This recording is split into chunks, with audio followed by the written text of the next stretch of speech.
Good evening. We're going to be doing this once a month. It's been brought to my attention that maybe we should let the public know what's going on as much as we can. And I think we do a good job about it, but I want to make sure that the public sees and hears from me the actual numbers and the actual events that are taking place in the parish. This month, we're going to start with our airport. Our airport, I got back here in August of 2020. Of course, 2020 was COVID year, so we're not going to use 2020's numbers too much because it just, you can't compare. So we went back to 2019 and looking at fuel sales from 2019, we had $175,000 in fuel sales at the airport.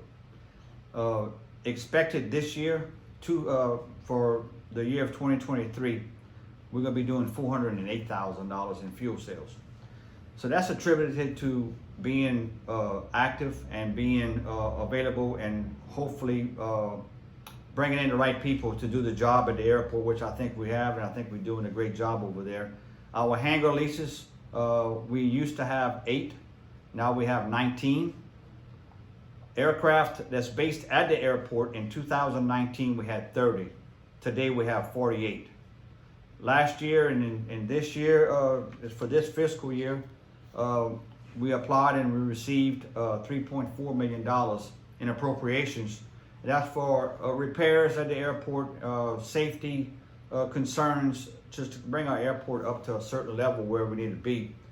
So just keep it in mind, our revenue has jumped up a little over $200,000 in a little over 2.5 years at that airport, because we take it serious and we want to make sure that people know that when we take on a challenge, we win, and we make sure that we benefit, the people benefit in our parish.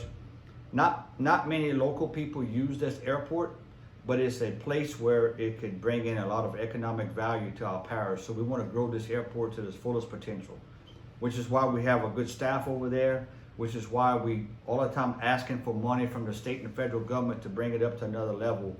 And as you can see with these numbers, and again, the numbers don't lie. This is not some guessing game. These are actual numbers from our general fund statements and from our airport statements of money in the bank. And I was kind of shocked at it when I saw them last week, because I knew we were doing good. I knew we were moving in the right direction, because we see the increase in hangar leases. That's a big thing. When you have more hangars, then you have more planes. We went from 30 to 48. These planes need fuel, and they buy it at our airport. We don't make a lot of money on fuel. We make approximately $1, sometimes $1.50 a gallon. But what that does is, believe it or not, it brings those planes down, and it brings them to our airport. And the numbers, like I said, the numbers don't lie. So one of the things that I wanted to discuss with everyone is, in 2020, I came back August 24th, 2020. In general fund contingency, we had $806,000 saved in that fund. Facing 2 hurricanes right away, and not having much money in the bank in case we needed it for a disaster or whatever. We didn't have any pre-disaster contracts set up. We just wasn't prepared like we needed to be prepared. But I'm here to tell you today we are prepared. We do have all our contracts in place. That's been in place since I came back. We just need to move forward, and that's what we've been doing. So in August of 2020, we had $806,000. They call that a reserve account. Right now, in that same account, along with other accounts that we're saving money in, we have a little over $2 million. That's $2 million of cash money available, set aside for an emergency. $2 million sounds like a lot of money, and it is a lot of money to me, but in government it's not. We need to have at least $2.5 million set aside for any type of disaster, any type of issue that comes up in the parish that we have to fund. We got to have cash available to make it happen. So I'm very proud to say that in the last 2.5 years, the team and I was able to save approximately $1.25 million in the bank without cutting any services, without laying off people, without doing anything. So you're going to hear a couple of council members talk about the ARA plugs in holes into the budget. That is not true. ARA money was sent in to use for one-time expenses, and that's what we use it for, one-time expenses. It's just that simple. If you go around the courthouse, you'll see the courthouse windows have all been replaced. The reason for that was the old windows were put in here in 1937, 1938 when the courthouse was built, made out of metal. They lasted their time. They were rotten. Rain was coming into this building, and we were at a point where you have to do something or you lose the building. So that was the first thing that we did was change out these windows. That came at a price tag of $800 and something thousand. We have, I forgot how many windows we have, a little over 200 windows in this courthouse. So everyone was changed, everything is sealed. The outside of the courthouse was sealed because the water was coming in from the walls as well.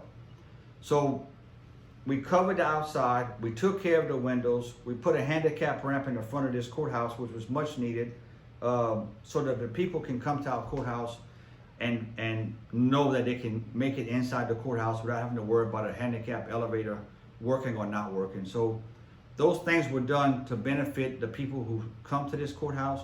Those things were done to improve the life of our courthouse, because there is no way we can afford to build another one just like this one.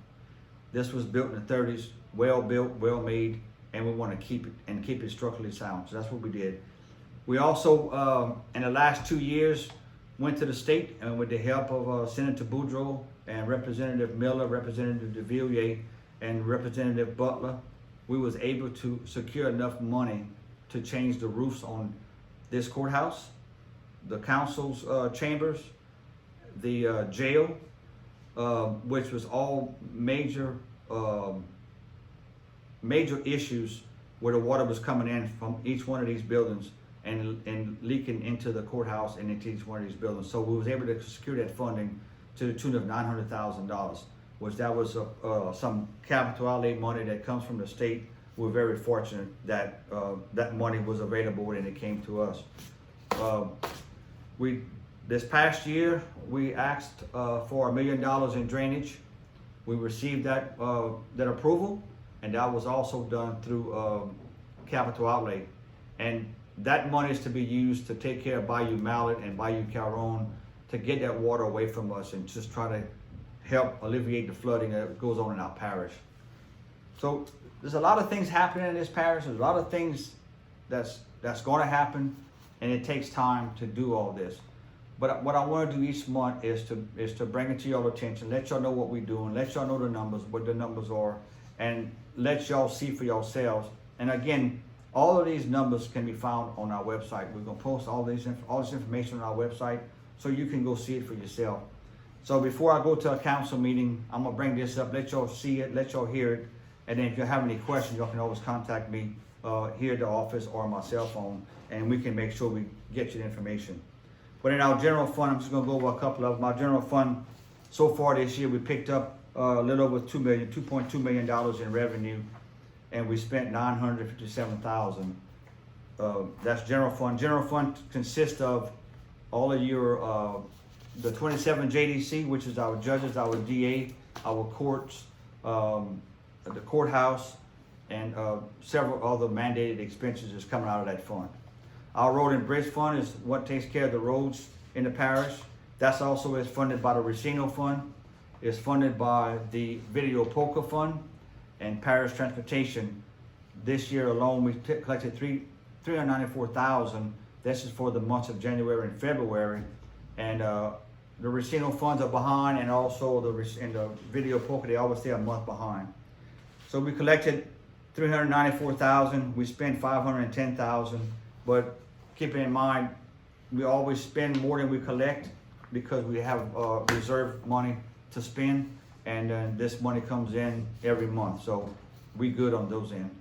Our health unit, which is a very important tax that's being passed hopefully this year to renew, we collect approximately $1.6 million a year. That takes care of the health units. Now, the health units, what we talking about, the health units, parish run facilities are Sunset, Eunice, and in Melville.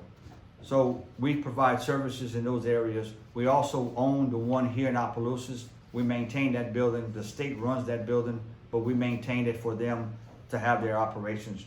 But so far we collected 1.5 and we spent 335,000 so far this year. The jail is another big mandated expense. We collected 678,000. We spent 124 so far this year. We have road districts. Fund 26, Road District 12 of 2, collected 244,000, spent 22,000. 1 of 3, 27 is that's up there in District 7. 298,000 collected, 59,000 spent. Road District 2 of 11A, that's in Ward 1, that's also District 10 and District 11. They collected 201,000, we spent $8,991. Fund 29, which is Sub-Road District 1 of 3-1, which is in that Eastern Shelburne's District number 3, 108,000, and we spent 6,936.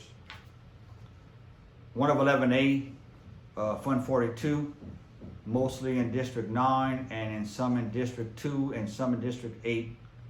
260,000 collected, 55,000 spent. So we have a lot of our stuff is happening good in our parish, and we try to make sure that we keep that going and want the people to be informed. So I kind of touched a little earlier on some grants and some other stuff, but we were very lucky we applied for a grant in January of this year, and that grant was for $320,000. We received that information on yesterday that we were approved for the $320,000. Only we're the only parish to collect it. City of New Orleans, Natchitoches, and another one received some money, but we came in second with the most money, $320,000. That's to hire people to go into low-income communities in our 8 parish region, which consists of parishes down south and also Evangeline Parish a little bit up north. And it assists them, the residents, in connecting high-speed internet. So the people are going to be able to go out there, talk to them, and guide them in the right direction of what they need and how to do it. But that's what that grant's called for, so we can assist people and get them where they need to be. Also in our parish, we have the workforce development district here, and that board works on trying to get jobs for people.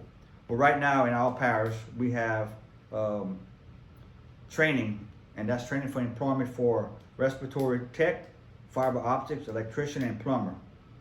There's 40 spots. It's being paid for 100%. We only have 8 spots filled, and we have to get this done we need to get this done. I mean, if you're looking to be in any kind of field, a respiratory technician or fiber or electrician or plumber, we're gonna help you, we're gonna pay your spot, we're gonna give you the education you need so that you can go and get your job. So if you interested in doing this, you contact Workforce Development at Acadiana Workforce at 337-284-0505. Again, we try to reach as many people as we can. When we do something, we look at what the benefit is and how far can we go with it. So one of the other things that we've did this last 2 years was upgrade and update the Ag Arena and the Yambilee and all them facilities over there to give our people a better place to go and enjoy themselves. So if you have a minute, pass over there, check on that, look at it, what's going on, come to the courthouse and see what's going on here at the courthouse. And then, of course, let me know what you think. Let me know what you think we should be doing, what we not should be doing. Just let me know the ins and outs of what is out there in the community. The only way I can fix something is for you all to tell me, let me know, and then I can always work on getting it fixed. Again, this is going to happen every first of the month whenever we can put everything together and get a meeting and get our all of our information together and get it to you all ahead of time, so that way whenever you start looking at the council meetings and you see a lot of all this chatter going on, these are the facts, and anybody's welcome to come to this office and find it and see it for themselves. Again, thank you for allowing me to be your parish president, and I look forward to meeting with each and every one of you, or at least speaking to each and every one of you. Have a good day.